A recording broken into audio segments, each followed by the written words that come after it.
Mukha niya. Ayan. A wonderful life. Good day to everyone. It is my pleasure to be able to speak in front of you, which I seldom do.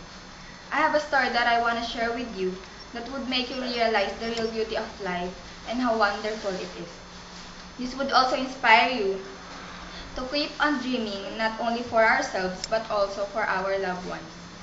This is the story of my best friend's life that's been with me and never leaves me. And the story goes like this. On the 12th day of February on the year 1992, a charming and healthy girl was born. She was raised in a typical Filipino family by her father Danilo Pasion and her mother Mirna Pasion, where they have to strive hard to survive. When she was just 6-month-old baby, her father decided to grab the opportunity to work to the other country to be able to give them a better life. That's why she grew up without her father, or just seeing him every 6 months, and often yearly. Despite of their family arrangements, they still have constant communication, and they still live as a complete happy family. Though they suffer from loneliness for every occasion that their families were not together, indeed, they live with a prosperous life. Her mother has been overprotective and too strict with her, yet loving and caring for her and her sister because of the absence of her father. And it's been so hard for her to face every moment of her life without her father, especially on every occasion that she received that makes her felt that there's always something that is missing.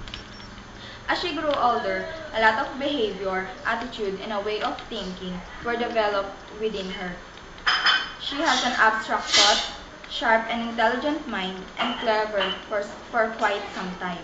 She is fond of realizing dreams and hopes. She's an ambitious girl, but determined to reach her goal. She also has changing personality depending on a situation and low self-esteem.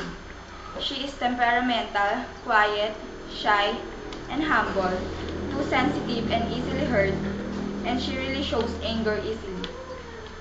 She loves reality, freedom, making friends, but she rarely shows it, and she loves entertainment and leisure.